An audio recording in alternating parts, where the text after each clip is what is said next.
Vamos agora à entrevista do dia com Maria Lídia Flandoli. O Tribunal Superior do Trabalho definiu direitos dos trabalhadores para o chamado teletrabalho. E para falar sobre direitos trabalhistas, quando o empregado fica à disposição das chefias e realiza tarefas por e-mail ou celular fora do expediente normal, nós recebemos a doutora Sônia Mascaro, advogada e consultora trabalhista. Muito obrigada, doutora Sônia, por estar conosco. O TST firmou essas novas regras na legislação trabalhista. Isso coloca um ponto final nas dúvidas, é uma pá de cal em muitas controvérsias, como já disseram? Auxilia bastante, né, Maria Lídia, a súmula do TST, a questão do sobreaviso, né? O que nós precisamos é entender bem o que significa essa questão do sobreaviso, porque nós temos diversas situações aí. O trabalhador, ele sai da empresa portando um celular, vai para casa, vai para um shopping, e aí nós temos diversas situações. Nós temos a situação em que ele fica à disposição da empresa, ou seja, ele tem que ser chamado, ele pode ser chamado a qualquer momento e a empresa o avisa disso, então ele está pré-avisado de que poderá ser convocado para o trabalho, mas existe a situação também em que ele está no shopping, está em casa, mas não assim, esperando um chamado, mas poderá ser chamado a qualquer momento. Bom, então vamos assim, para ficar bem claro para o nosso telespectador, o que configura mesmo o tal sobreaviso que vai dar ao trabalhador um direito a uma remuneração extra. Então, se ele tem o celular da empresa e ele precisa dar um recadinho, foi para casa, de repente ele telefona, dá o recado. Isso, ele está trabalhando ou não configura o sobreaviso? Não, o sobreaviso, ele é configurado quando o empregado, ele está aguardando um chamado, é um sistema tipo plantão, onde ele está aguardando um chamado a qualquer momento da empresa. Então, ele fica realmente na expectativa de ser chamado. Ele é obrigado a ficar nessa expectativa.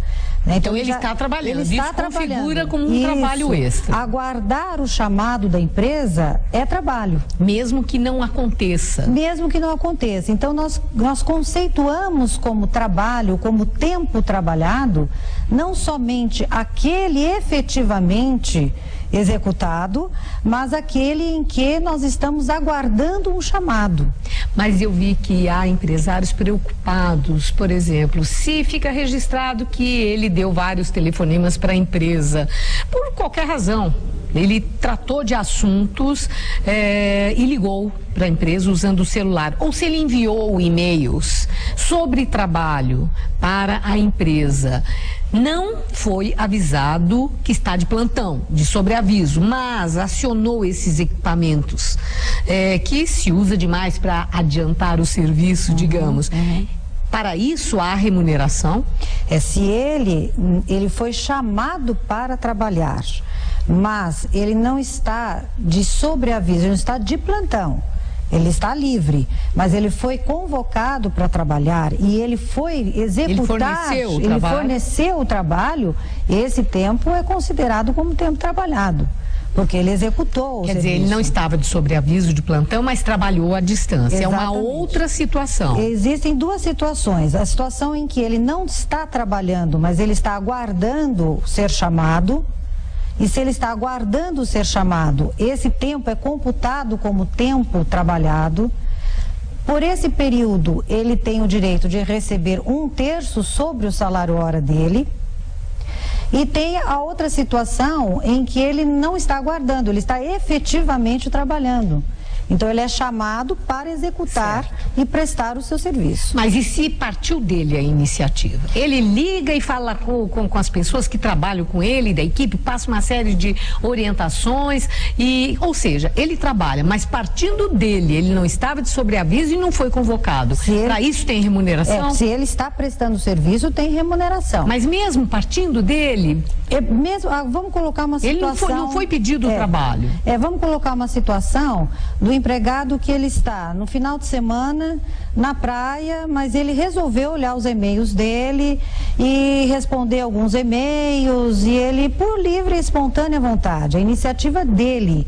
Ou seja, a empresa não pediu que ele fizesse isso, ele não está aguardando, ele não está à disposição.